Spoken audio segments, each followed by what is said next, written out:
Assalamualaikum warahmatullahi wabarakatuh.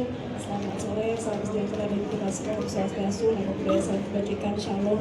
Hari ini kita melakukan evaluasi terhadap pelaksanaan dari permen biometrik yang telah diluncurkan di bulan Januari dan kemudian masuk pada tahap pelaksanaan di bulan Juli. Jadi artinya sekarang tanggal 23 ya, jadi 22 hari pelaksanaan. Kita melakukan evaluasi bersama-sama dengan teman-teman operator seluler bahwa dalam masa waktu ini sudah dilaksanakan lebih dari 10 juta data biometrik dari pelanggan operator seluler.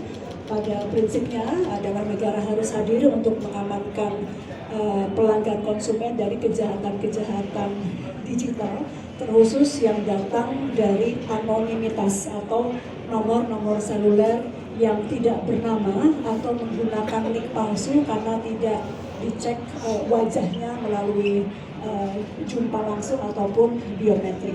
Jadi angka ini tadi kita sampaikan bahwa kalau bisa dalam bulan depan juga ada kenaikan target 10 juta lagi, karena kita lihat bahwa memang kejahatan digital khususnya penipuan di bidang keuangan melalui nomor-nomor seluler bodong begitu atau yang menggunakan nomor-nomor palsu itu amat marak.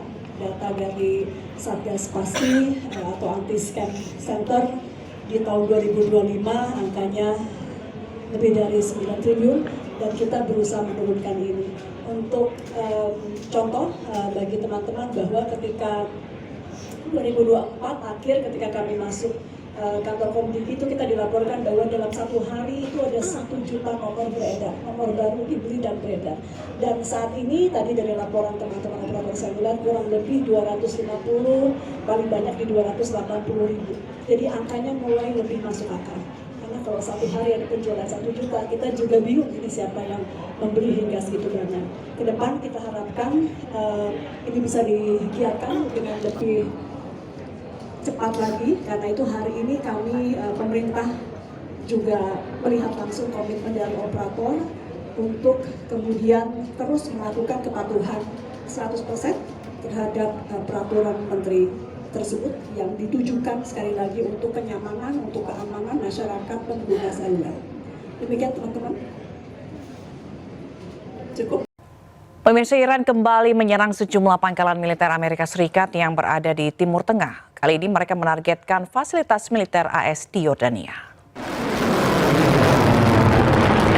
Garda Revolusi Iran terus menyerang pangkalan militer Amerika Serikat. Salah satu targetnya adalah pangkalan Amerika Serikat di Yordania. Serangan drone kali ini menargetkan pangkalan King Faisal dan Pangeran Hasan. Iran mengklaim telah menghancurkan 8 drone MQ-9 dan merusak 2 helikopter Amerika. Tak hanya itu, Iran juga mengklaim ada korban jiwa dan luka-luka akibat serangan ini. Sementara Angkatan Bersenjata Yordania mengumumkan telah mencegat dan menembak jatuh 4 drone Iran.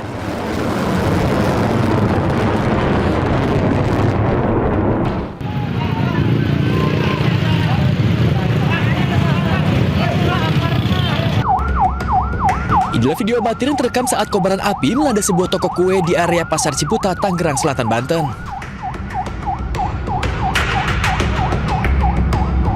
Banyaknya material yang mudah terbakar membuat api dengan cepat merambat ke seluruh bagian toko kue. Diduga kebakaran terjadi akibat korsleting listrik. Meski api sempat membesar, namun petugas berhasil memadamkan api kurang dari 1 jam dengan menurunkan 8 mobil pemadam kebakaran ke lokasi. Meski tidak menimbulkan korban jiwa, namun kerugian ditaksir mencapai puluhan juta rupiah. Dari Tangerang Selatan, Banten, Nunung Purnomo, A-News melaporkan.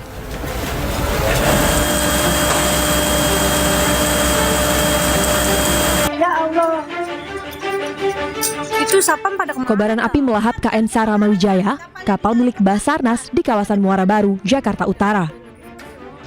Ledakan beberapa kali terjadi di dalam kapal, diiringi kobaran api. Kapal terbakar saat menjalani perawatan di galangan kapal kawasan Muara Baru.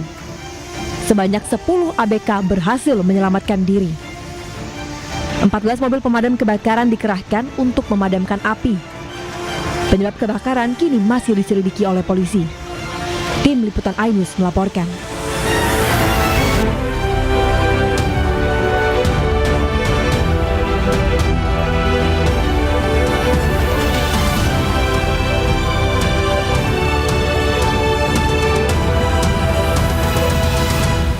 Saya sudah memberitahukan beliau bahwa saya membutuhkan. Hotman Paris Hutapea mundur dari pengacara ex Jampitsus Febri Adriansyah.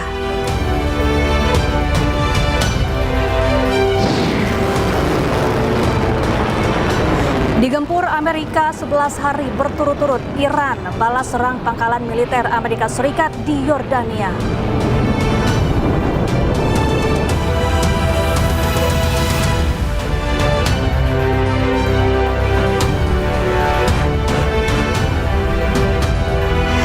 Selamat siang pemirsa, apa kabar Anda hari ini? Senang sekali saya Syafaati Suryo kembali hadir menemani Anda dalam iNews Siang. Selain 3 berita utama tadi, iNews Siang juga akan menyuguhkan beragam informasi penting lainnya.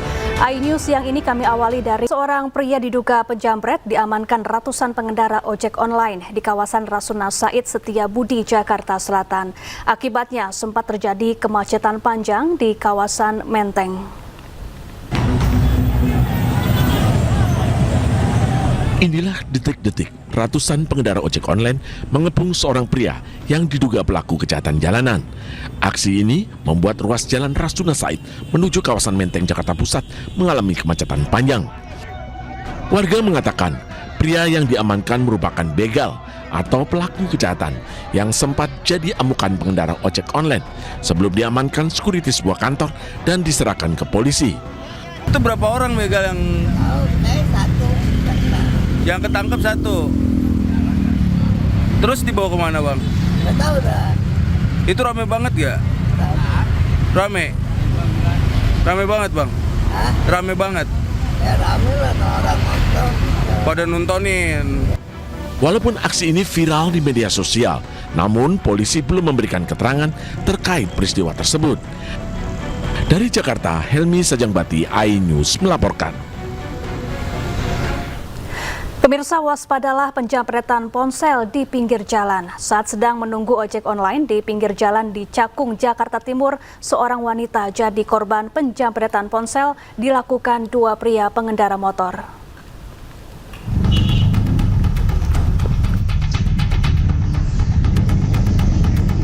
Para pelaku kejahatan jalanan ibu kota makin terang-terangan beraksi. Di Cakung, Jakarta Timur, seorang ibu-ibu yang sedang menunggu ojek online jadi korban penjamretan pria bermotor. Dalam rekaman kamera CCTV, kedua pelaku sempat melintas di depan korban yang sedang bermain ponsel. Tiba-tiba kedua pelaku berbalik dan dengan cepat langsung merampas ponsel korban. Korban yang kaget sempat mengejar pelaku namun gagal. Sebelumnya, aksi penjamretan juga terjadi di depan halte MRT Setiabudi Astra, Jalan Jenderal Sudirman, Jakarta Pusat. Seorang pria yang sedang berjalan di trotoar bersama rekannya menjadi target 2 pelaku yang berkendara motor. Saat korban lengah memainkan ponselnya, pelaku langsung mendekat dan merampas ponsel korban hingga kabur. Kami sudah melakukan penyelidikan secara menyeluruh terkait aksi penjamretan yang viral di media sosial. Yang sedari lokasi kita mendapatkan info terjadi di Wisma Astra di daerah Tanah Abang. Kami juga memohon doanya untuk rekan-rekan sekalian untuk kami bisa menyelidiki serta menangkap pelaku ini sendiri. Pelaku diduga berapa orang? Pelaku diduga sekitar 2 orang yang memang banyak yang menginformasikan kepada kita kalau memang itu merupakan sudah beberapa kali melakukan penjamretan di daerah Tanah Abang dan daerah-daerah lainnya.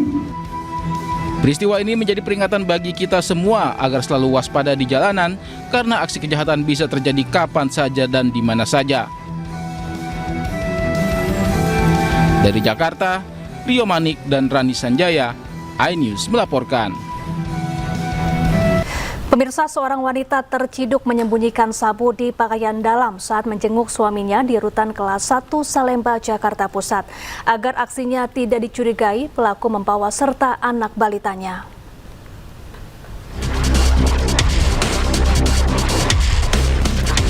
Gerak-geriknya mencurigakan. Seorang wanita pengunjung rutan kelas 1 Salemba, Jakarta Pusat diperiksa petugas. Hasilnya didapati 2 plastik berisi 9,85 gram sabu disembunyikan di pakaian dalam pelaku.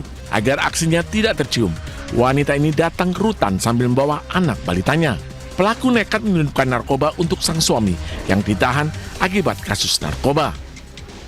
Tidak ada informasi dari luar, cuman memang gelagat si pengunjung ini seperti mencurigakan petugas kami, sehingga petugas kami lebih intens dalam melakukan. Akibat perbuatannya, pelaku dan suaminya diserahkan ke Polsek Cempaka Putih, Jakarta Pusat untuk diperiksa lebih lanjut. Dari Jakarta, Rani Sanjaya, iNews melaporkan. Tertipu arisan dan investasi bodong, puluhan emak-emak melaporkan pengelola arisan ke Mapolda Lampung. Total kerugian korban mencapai 5 miliar rupiah.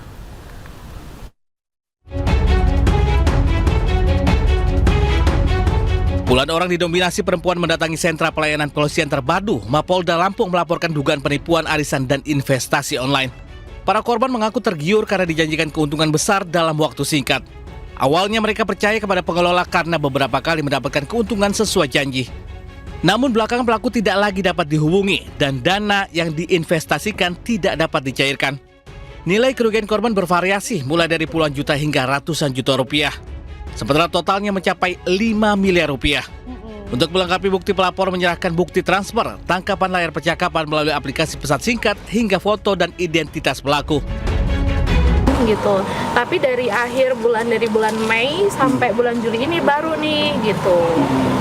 Jadi di bulan Juli ini ya dia kabur, nggak ketahuan di mana. Tanggal berapa? 17. Tanggal 17 nggak adanya dia perginya itu. Jadi selain arisan ada investasi juga di situ. Ada investasi itu ya ini kayak opitan ini yang disebut investasi kan. Saat ini penyidik masih melakukan pendalaman dan penyelidikan untuk mengungkap dugaan tindak pidana tersebut. Dari Bandar Lampung, Andres Avandia News melaporkan.